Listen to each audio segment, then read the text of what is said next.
Welcome to Unleash the Awesome with Dave Gambrill. All of us have unique skills, talents, and abilities that aren't being used to their full potential. Our mission is to share the people, tools, apps, and other resources that will help you unleash your awesome on the world.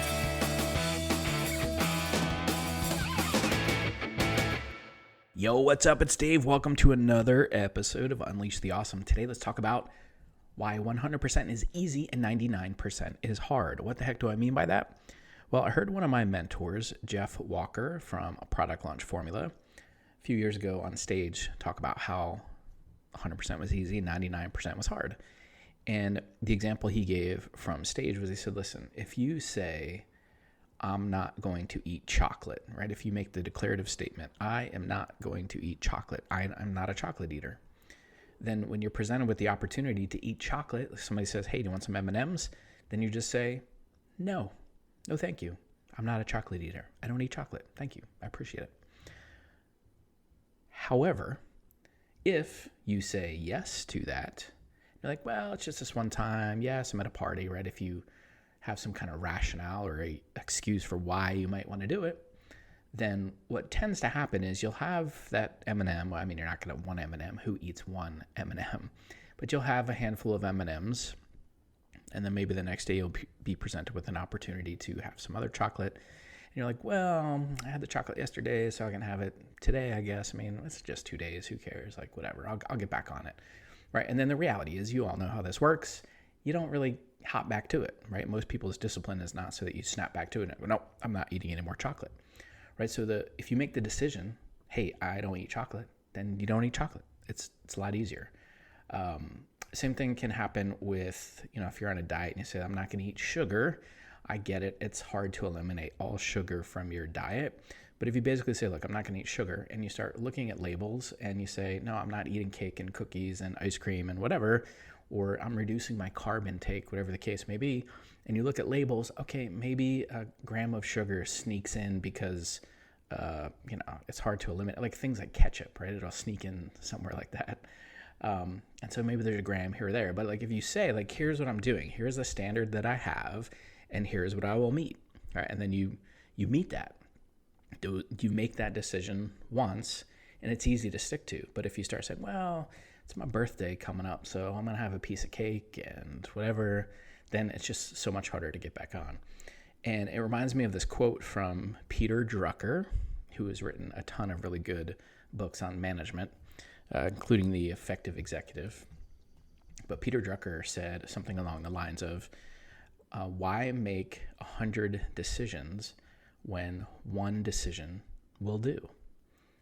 Right? Why make 100 decisions when one decision will do? So when you just decide, like, this is what I do or this is what I don't do, and then you've made the decision, you don't need to worry about it ever again. That's why some of the people that you've seen in tech companies famously wear, black turtlenecks and jeans every day, wear a hoodie. It's because they don't want to make a decision about what to wear. Like, science is telling us, as miraculous as our brain is, that on any given day, it seems like we have a finite amount of processing and choosing and willpower in our brain, right? And so why use that amount that we have that day on trivial things that don't really matter? And so if you just make the decision, here's what I'm going to do, I do this 100% of the time, it's just so much easier. You don't have to make those decisions each time. That's kind of how I am every single day now. I mean, it's great being able to work for yourself and have your own business. In the summertime, I wear a t-shirt and shorts, usually like khaki shorts or something with pockets, whatever, in case I go out to the store, but sometimes just like lacrosse shorts.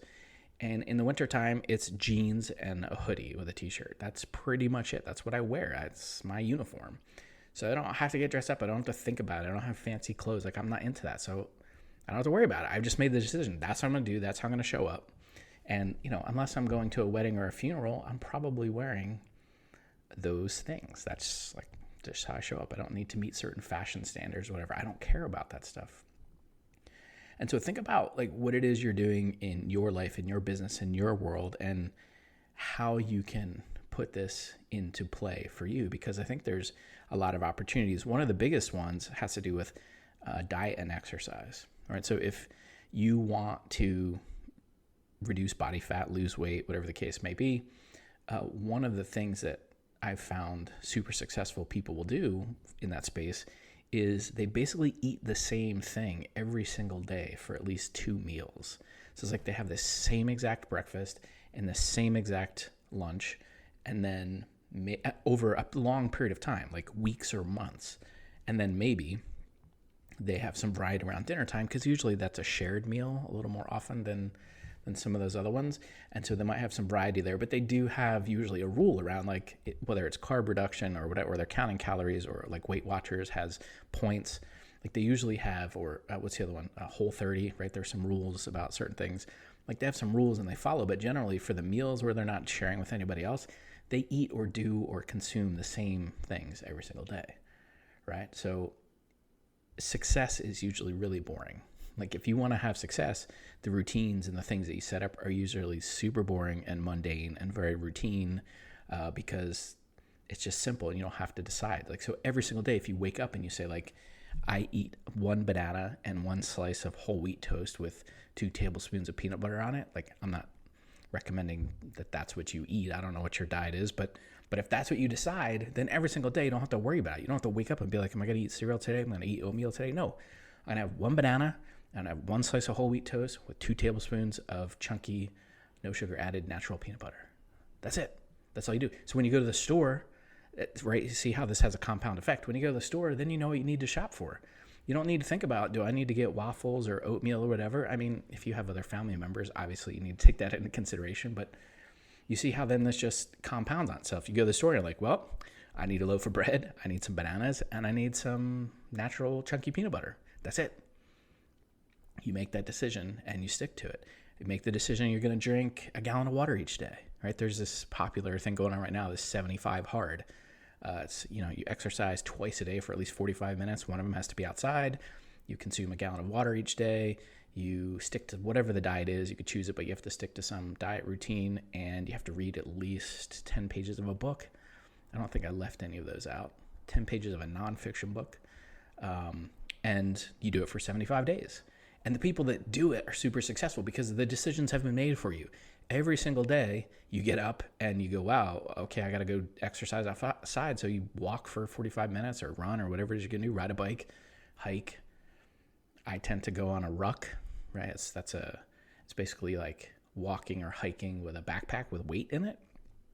Go Ruck actually has really good products for that. I love their backpacks. Really good made in America products, made by U.S. Special Forces people, so it's pretty cool. Not inexpensive, but you get what you pay for. Anyway, if that's what you decide you're going to do, you wake up, you do that thing. Okay, I wake up and I walk for 45 minutes or whatever. And then you come back and you're like, oh, I got to have breakfast. Okay, I eat my slice of toast and my peanut butter and my banana, and that's it. And I'll drink whatever, I got to drink my water. So I'll drink 32 ounces of water with my breakfast. And because I did meal planning and planned for lunches this week, here's what I have: half a chicken breast and some kind of green leafy vegetable, whatever, already pre-portioned, and you just grab that out of the refrigerator and go. So pretty much now your whole morning routine has been decided for you. You've made that decision. You stick to it. You don't sway from it. You don't say, well, this morning I'm going to have some Cocoa Puffs because I'm kind of in the mood for that. No, the decision's been made. 100% is easy. 99% is hard. If you let that 1% slip in, it's going to be really hard to get back on it. All right, and that's why for the 75 hard routine, they say if you miss something, you got to start over from day one. You can't be like, oh, I'm just going to skip a day. No, you got to go back. And part of that is trying to impress upon you that routine and discipline are important. Okay, so by the way, I notice I say okay, so a lot in this podcast. Maybe you picked it up too. And sometimes when I listen to it, I feel like I'm saying queso, like the cheese sauce you would dip a chip in. I don't know why that just came up. But anyway, think about what it is you're doing and the routines and the decisions you make. Can you make a very simple decision? Tim Ferriss has one. I don't know if he still follows it, but in his book, The 4-Hour Workweek, from a productivity standpoint, he says, look, I only check my email twice a day. It's like 11 a.m. and 3 p.m. or something like that. That's it. He checks his email twice a day.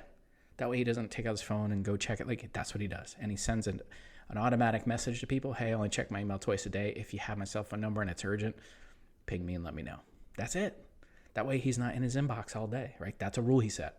100% is easy, 99% is hard. He doesn't check his emails periodically in between. He's like, nope, I check it at 11 and 3. That's what I do. That's my routine. So it may sound very rigid and like too much structure, but as one of my friends, Jocko Willink, says a lot, discipline equals freedom. Discipline equals freedom, which says make that decision once, and then you don't have to make those 100 other decisions, right? Have the discipline to stick to that one thing 100% of the time. Then you don't need to worry about everything else. There's no decision fatigue. There's no worrying about, oh, am I going to have enough willpower? No.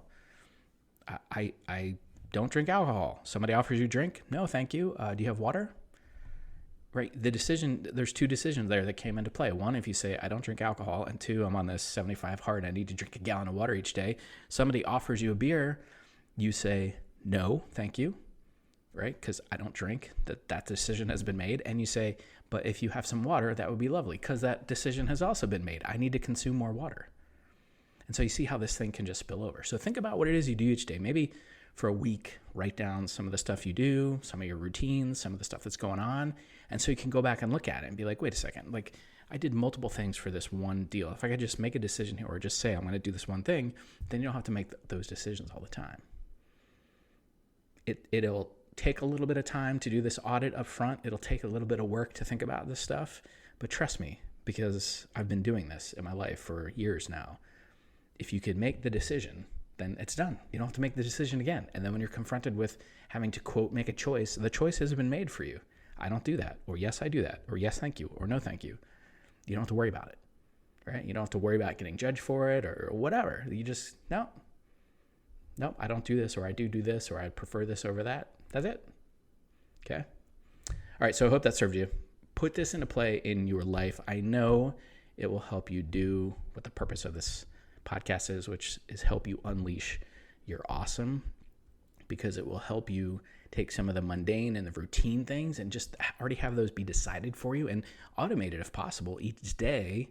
And then you can focus on your strengths. You can stay in your zone of giftedness, whatever you want to call it, because that is really how you're going to make the biggest impact on the world, is when you unleash your awesome from your zone of giftedness. Okay. So hope you enjoyed today's episode. If you've liked this episode or any of the other ones, if you could do me a favor and screenshot this and share it on social media somewhere, Instagram stories, Facebook stories, wherever, letting people know about the Unleash the Awesome podcast, I would appreciate it. I think we're now up to 40. I think this is the 48th episode. And I'm going to keep doing this because I'm getting feedback. People love it. And the more you share it with people and the more feedback I get, the more energy it gives me to be able to create this and put out more really good content for you. So I'd appreciate it if you've liked this or any of the other episodes, if you'd share it with a friend. Okay? Thank you. I appreciate that. And until next time, go unleash your awesome on the world. See ya. Thanks for listening to Unleash the Awesome. Please be sure to subscribe, rate, and review wherever you listen to your podcasts. And please share us on your favorite social media platforms using #UnleashAwesome.